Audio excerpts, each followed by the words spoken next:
그러니까 노무현 정부 때 이렇게 그 국가안보 전략서, 국가안보 정책 구상을 만들면서 한번 정리를 해본 거예요. 국가 목표. 국가 목표는 거의 국가 이익과 뭐 비슷하다. 그럼 국가 이익이 김대중 정부까지 이렇게 됐었는데 우리 이제부터는 국가 이익을 이렇게 정리하자라는 식으로 해서 우선순위를 변경해서 정리를 합니다. 그러면은 이걸 잘 보면은 김대중 정부까지는 국가의 생존이 제일 큰 국가 이익이었고, 두 번째가 번영이고, 세 번째가 자유민주주의고, 평화통일, 세계평화의 기여죠.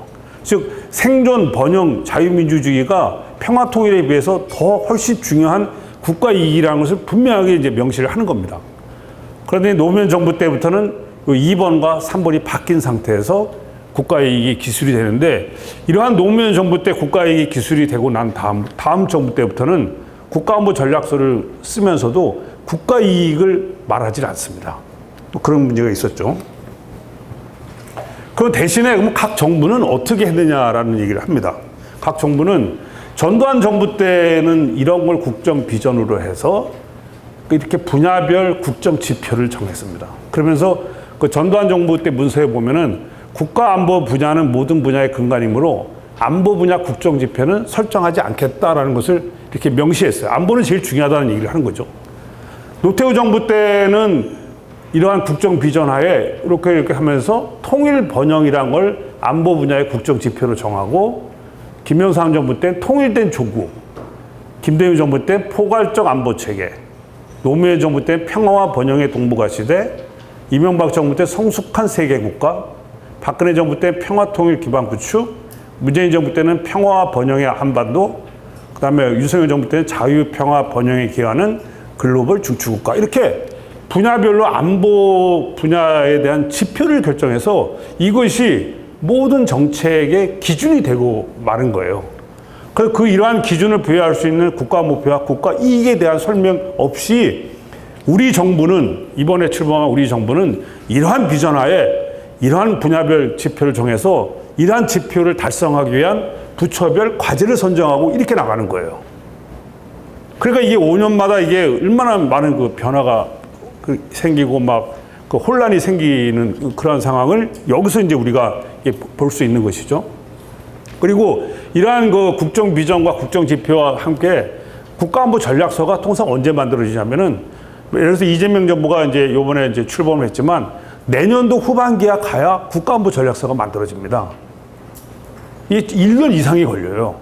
그럼 결국은 정권이 한 5년 간다면은 5년 내에서 1년 반 내지 2년 정도 있다가 국가안보 전략서가 만들어지니까 그런 국가안보 전략서가 제대로 시행도 되지 못하고 실은 끝나는 거예요. 그러니까 각 정부와 부처가 항상 이러한 상태, 이러한 것에 매몰돼서 이제 막 정책을 하고 5년간의 뚜렷한 정책 성과를 내기 위해서 매달리고 그렇게 되는 거죠. 근데 미국은 이렇게 미국도 요즘에 조금 이제 변경이 있는데요. 미국은 이러한 국가 이익에 대한 것을 좀 지속적으로 하기 위해서 오바마 정부에서 처음 이런 게 나옵니다. 국가이익위원회라는 걸 만들었어요. 미국의 국가 이익을 구체화시키자. 과연 미국의 국가 이익은 어디에 있는가? 그래서 미국의 국가 이익의 위계, 순서라고 해서 이것을 사활적 이익, 핵심적 이익, 중요한 이익, 부차적 이익 이렇게 구분을 하고, 이러한 구분의 사활적 이익에 관련된 것은 어떤 것이냐, 핵심적 이익에 관련된 것은 어떤 것이냐, 중요한 이익에 관련된 것은 어떤 것이냐, 부차적 이익에 관련된 것은 어떤 것이냐. 그래서 이익의 성격에 따라서 정책 수단을 유연하게 선택해서 이러한 그 정책의 지속성을 유지하자라는 식으로 해서 미국의 국가 이익이 정리가 된 거죠. 근데 최근에 이제 그 트럼프 정부가 나와서 이런 가치, 민주주의나 인권 이런 중심에서 이익 중심의 현실적 수단, 관세를 통해서, 군사력을 통해서 이익을 지키려고 하는 이런 현실적인 능력이, 현실적인 그런 경향이 점점 강해지는 거죠. 한국과 관련한 미국의 이익은 군사적 동맹국이며 경제기술 파트너이며 중국을 견제하기 위한 전략적 거점으로서 한국을 핵심적 이익으로 이렇게 미국을 이렇게 바라보고 있는 것 같습니다. 일본도 이제 이런 문서체계가 있는데, 일본은 국가안보 전략 2022를 만들면서 맨 앞부분에 일본의 국가 이익을 정확하게 명시합니다. 그래서 1, 2, 3, 그래서 이러한 국가 이익에 따라서 안보에 관한 원칙, 안보 환경, 일본의 안보 목표, 전략적인 접근 순서로 안보 전략서를 쭉 기술하는데 일본의 안보 전략서도 공개본인 안보 전략서도 상당히 구체성이 있습니다.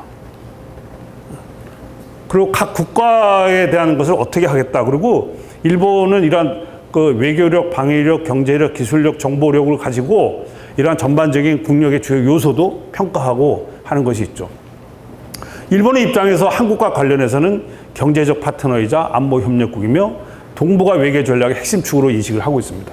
그리고 일본도 한미일 안보 협력을 상당히 자기네 국가의 중요한 자산이라는 얘기를 우리 측한테 얘기를 많이 합니다. 그래서 이러한 실은 우리가 이제 한미일 안보 협력이라는 이 중요한 수단을 우리도 우리 국가 이익을 지키는 데 있어서 하나의 중요한 수단이 될 것이다라는 것을 이야기를 하고 싶고요.